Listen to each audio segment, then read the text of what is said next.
Fala aí, pessoal. Hoje eu estou aqui com alguns convidados aqui e nós vamos falar um pouquinho, vamos conceituar um pouquinho inteligência artificial, machine learning e deep learning. Vou começar aqui a apresentar a galera, vou começar aqui pelo Peterson. Vai lá, Peterson. E aí, pessoal, tudo bom? Eu sou o Peterson Ziri. Adoro machine learning, adoro todos esses assuntos novos que estão surgindo, né,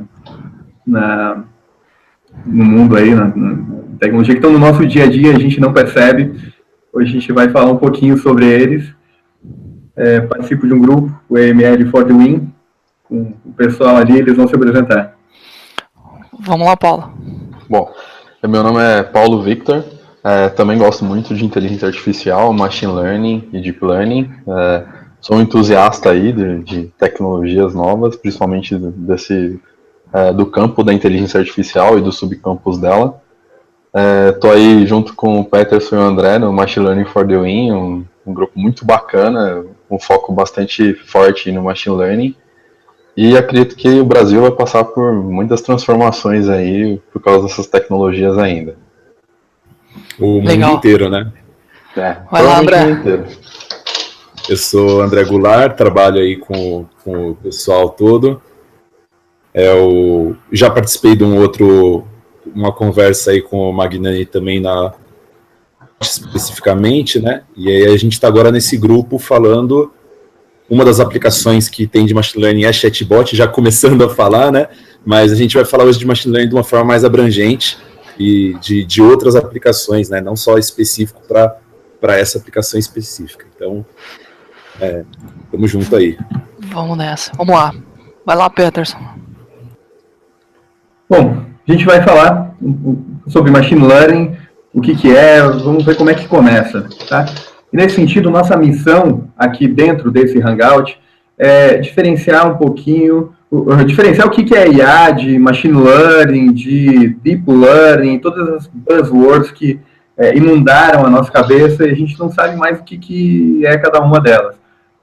Além de diferenciar o que é tudo isso, a gente vai aprender como se desenvolve e como se publica em produção. Não a fundo, sabe? A gente só quer colocar uns conceitos ali para ajudar o pessoal que está entendendo tudo isso a tentar colocar isso dentro das corporações onde eles estão trabalhando. Tá? Eu sou o Peterson Kataguiri, né? A gente já falou um pouquinho sobre o nosso grupo. A gente começou um canal no YouTube, o Machine Learning for the Win, MLFTW, junto com o André e com o Paulo. Tá?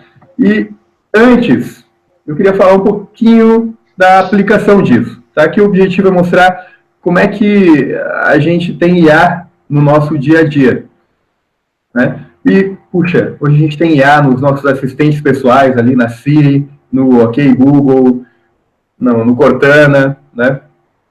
A gente ouve falar muito em carro autônomo, né? O pessoal da Tesla, o pessoal do Google, trabalhando em carros que se dirigem sozinhos, né? Tem muitas aplicações na área de saúde.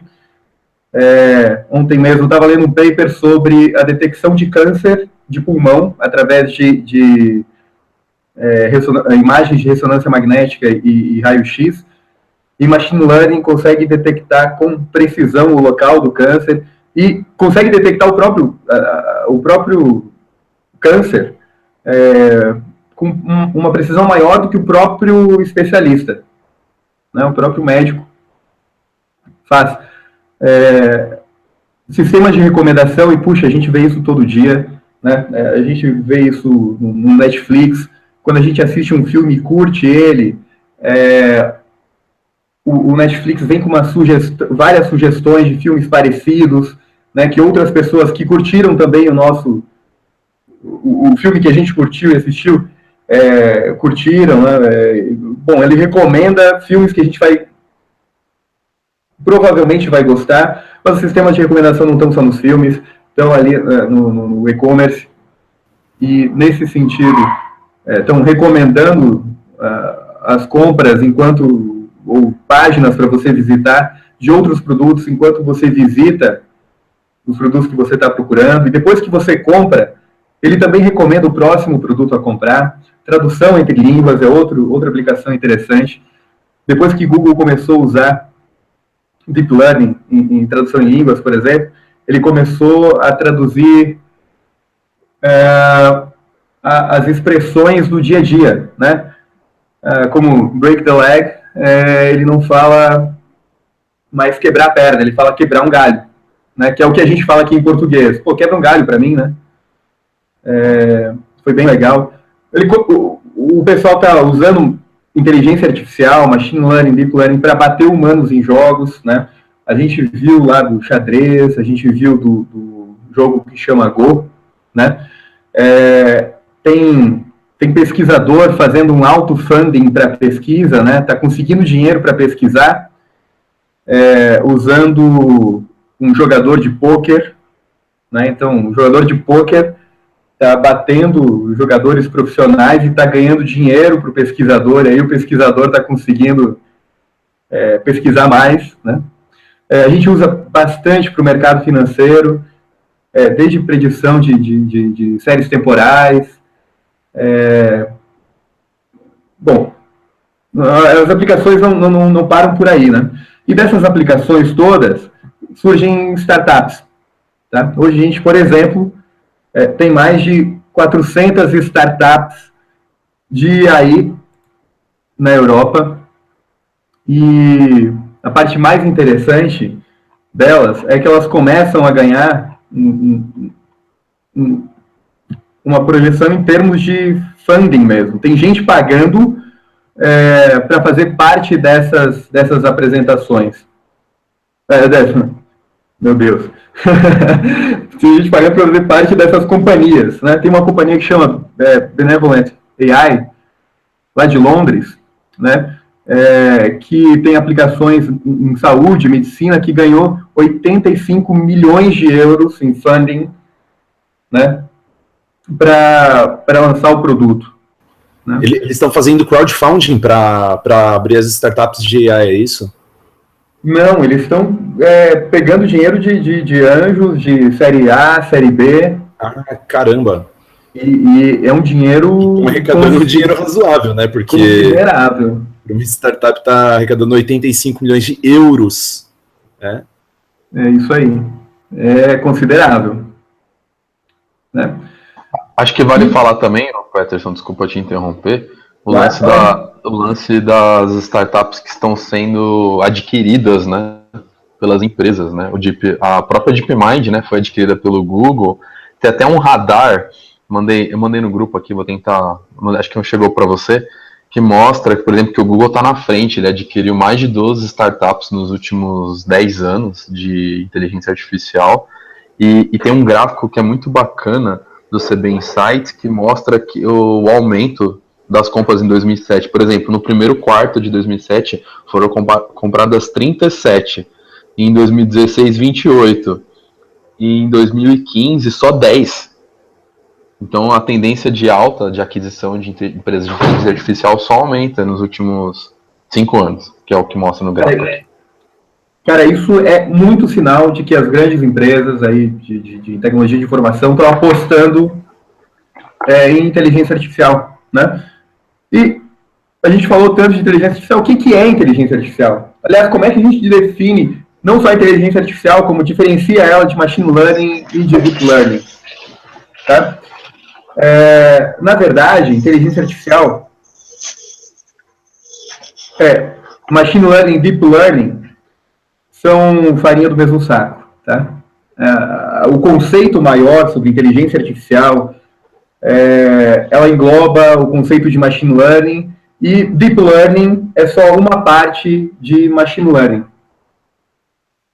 Ok? O que diferencia inteligência artificial de machine learning? Inteligência artificial geral. Bom, eu vou falar um pouquinho, né? Ela surgiu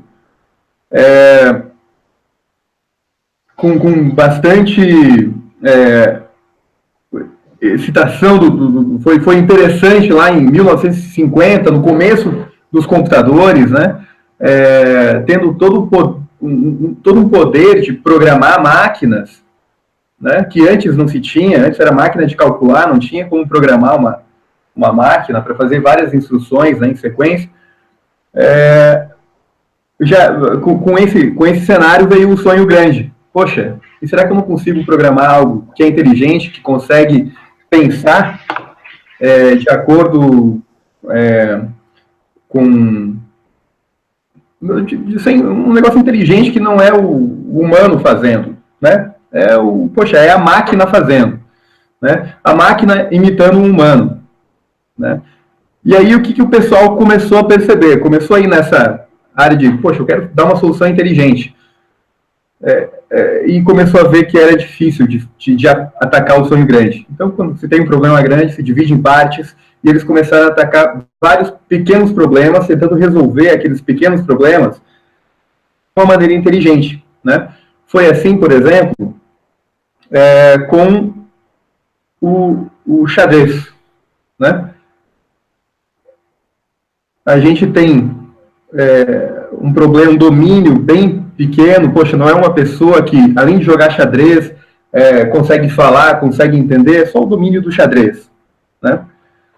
Só que no começo do desenvolvimento da inteligência artificial, o pessoal tinha que colocar, eram sistemas baseados em regras, e essas regras eram colocadas por seres humanos, especialistas. Então ia lá o jogador de xadrez que jogava muito bem o xadrez, e falava pro cara que ia programar o sistema as regras de movimentação das peças do xadrez, e quanto valia cada peça, e quanto valia, em termos de jogador e oponente, a disposição das peças dentro daquele tabuleiro de xadrez.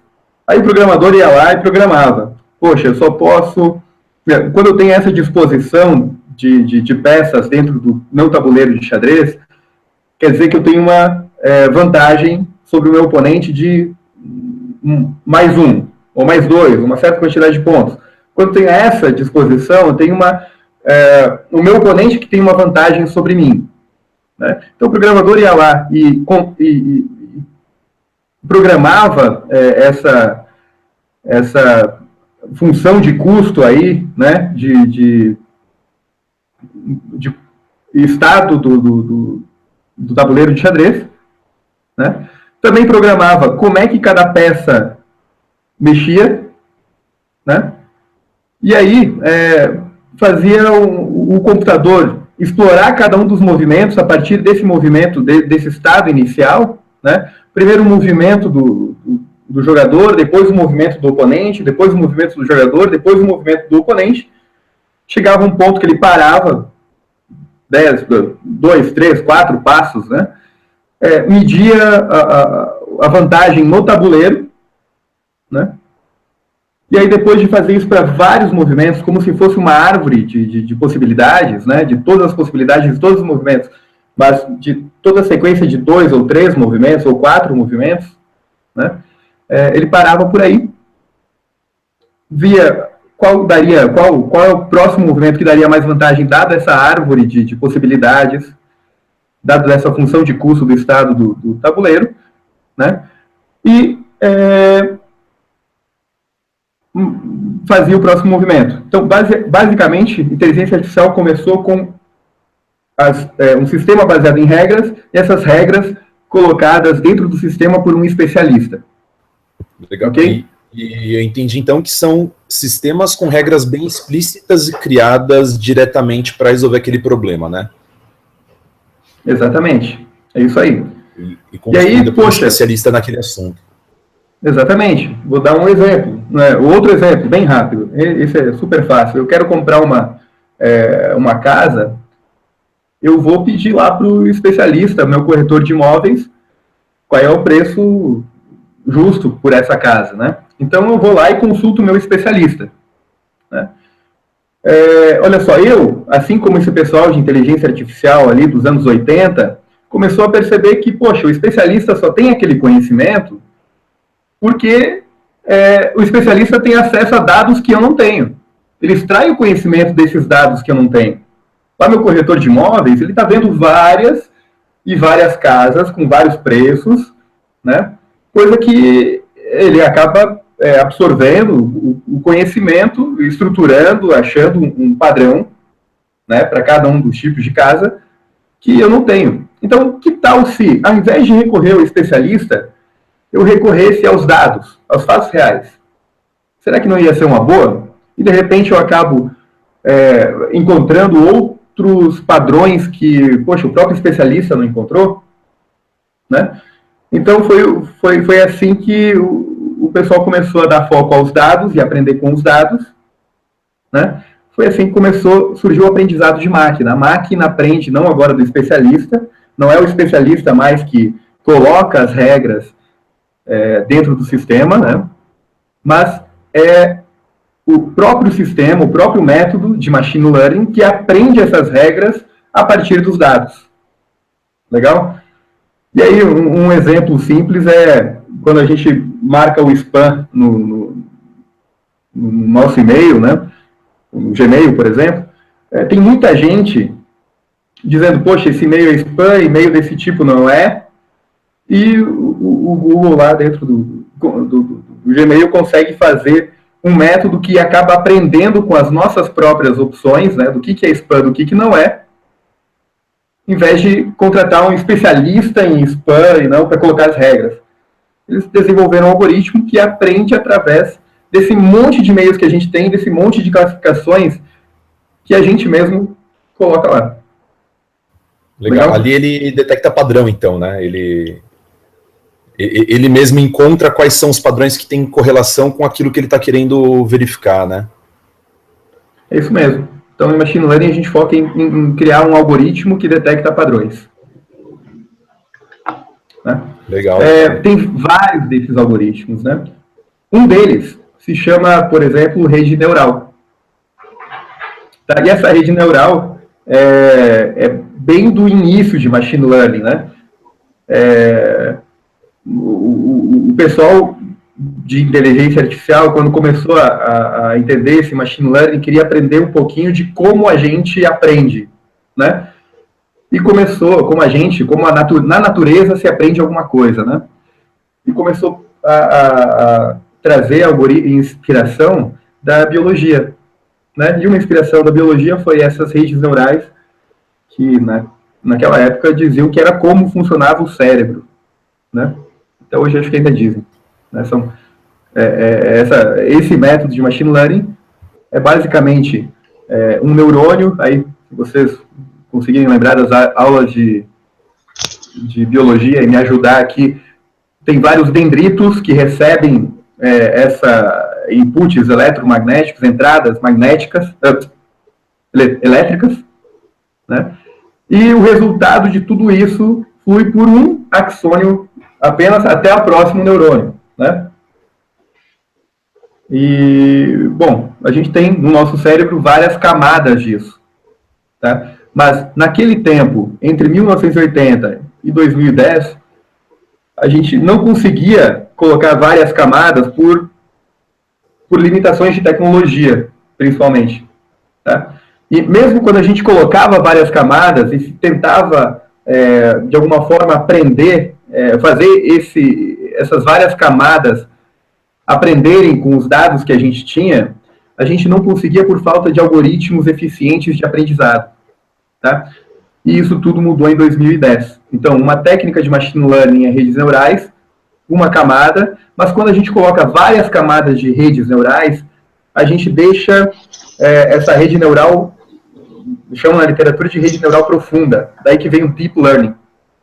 Quer dizer, deep learning é uma parte de machine learning. Só que quando a gente fala de redes neurais, uma camada, a gente está falando de machine learning. Quando a gente fala de várias redes neurais, várias camadas, a gente está falando de deep learning. Tá? Por que surgiu só a partir de 2010?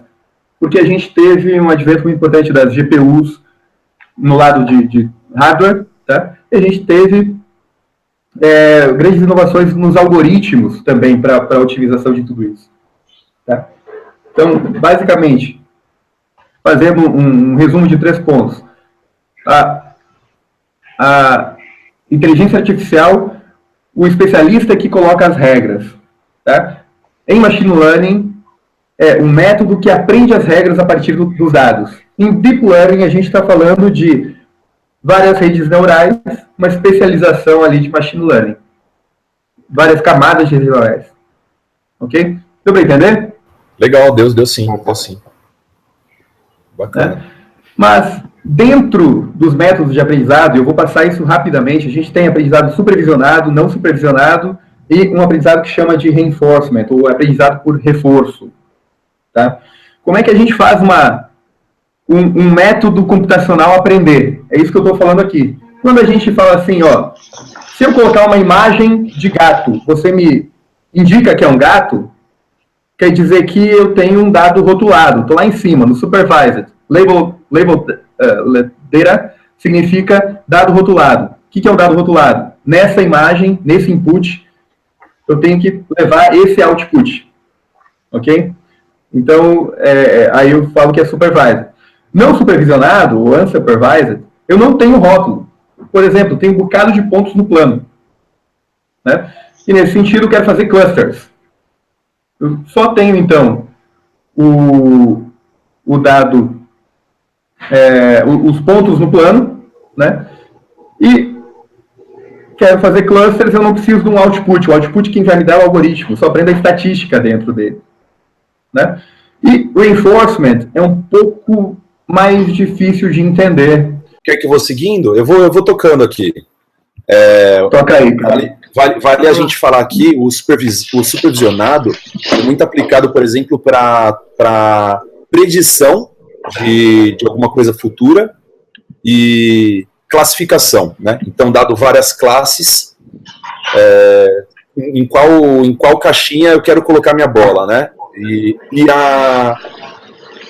a regressão, que eu tento prever um valor, né? Ou tento prever uma classe, determinado dado. Todos eles você vai sempre rotulando. Você dá o X, dá o Y, e aí você treina ele com isso, e aí depois, dado um X, você quer obter o Y, sendo que esse Y pode ser um valor, ou pode ser, por exemplo, uma categoria.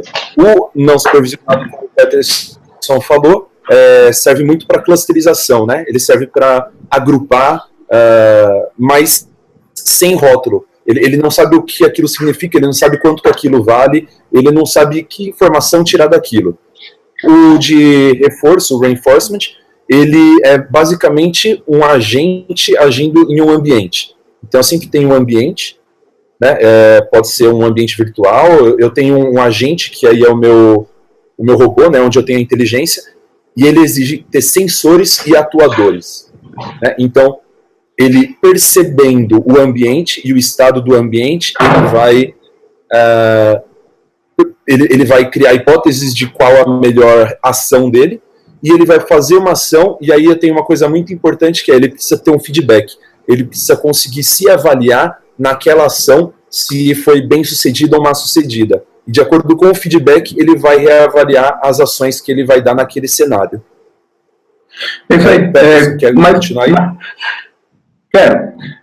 Nesse sentido, eu vou ensinar, por exemplo, o computador a jogar um jogo que chama Pong. Tá? E esse jogo Pong, para quem jogou Atari vai saber logo de partida, eu tenho uma bolinha que vai entre um lado e outro da tela, tá? E dois pads, dois quadradinhos aí, que ficam um do lado esquerdo, e é o lado do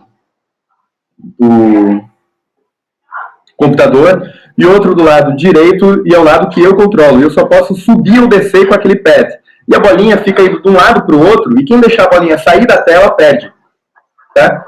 Então, Reinforcement Learning, por exemplo, eu vou fazer uma série de ações, e aí eu vou saber se a bolinha saiu ou não do meu quadrado, né, da minha tela, e aí eu vou ganhar um aviso de se ela saiu do meu lado, eu vou dizer que eu perdi uns pontos, e se ela saiu do lado do meu adversário, eu vou ganhar. Então, ele acaba aprendendo num sistema de recompensa por uma série de ações de subida ou descida do pad. Ok? Como é que eu desenvolvo um método de machine learning? Eu desenvolvo em duas fases. Eu tenho um treinamento e uma inferência. Tá? Nesse sentido, o treinamento é uma parte, para o caso supervisionado, onde eu coloco o input e output dentro de um método de machine learning, e esse método acha uma estatística que liga o input ao output, tá?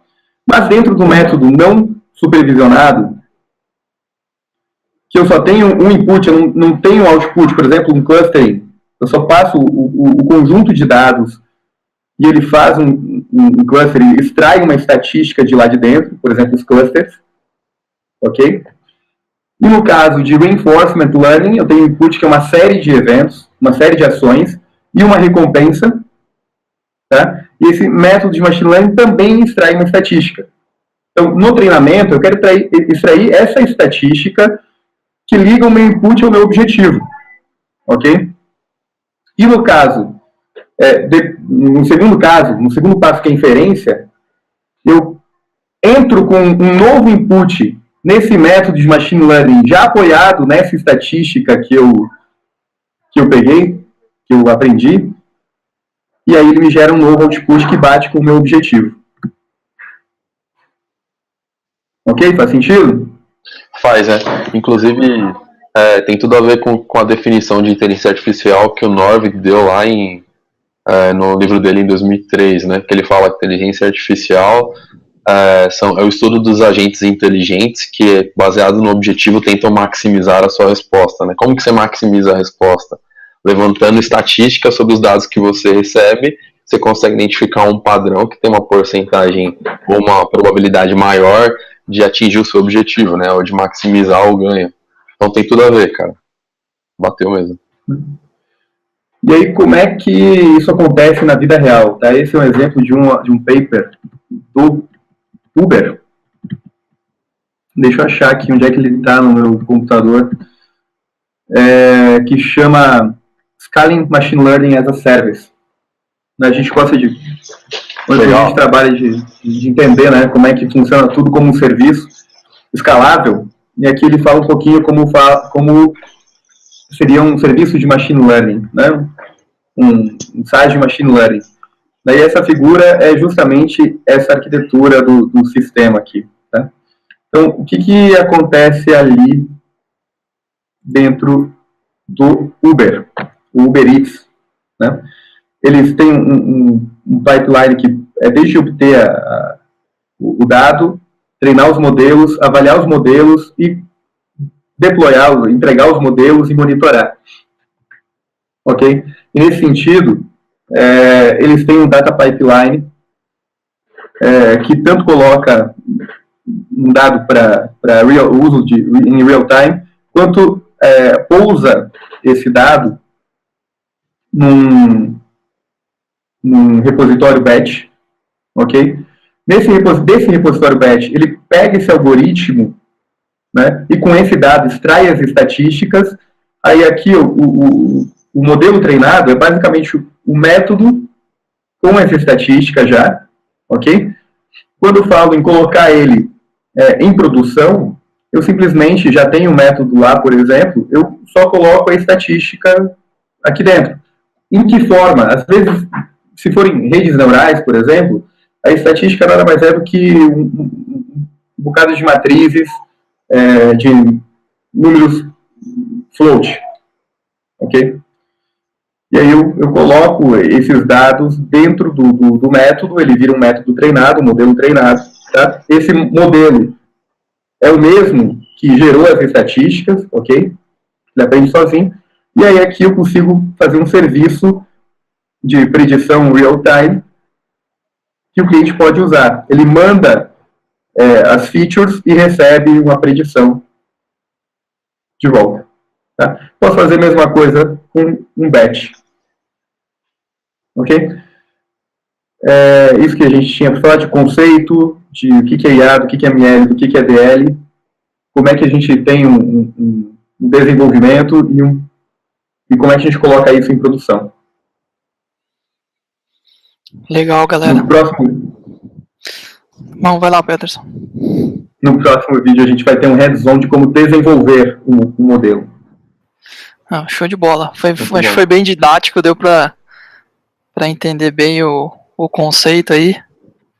Eu espero aí que o pessoal que esteja assistindo aí que a gente consiga transmitir a mensagem aí. E vamos pro próximo, né? Vamos fazer um próximo aí, um pouco mais na prática aí, pra galera entender um pouquinho, conseguir materializar um pouquinho mais esse conceito. Beleza, pessoal? Beleza. Valeu. E quem quiser Obrigado saber aí pela mais aí também, participação. participar do nosso grupo aí do Machine Learning for the Win, é só participar aí, vai ter os links e tudo mais. Todo mundo é bem-vindo. Isso aí, eu vou compartilhar o link aí com vocês, a galera vem fazendo altos bate-papo aí sobre o assunto aí. Beleza, galera? Valeu. Valeu, obrigadão aí. Falou, tchau, tchau. Tchau, até mais.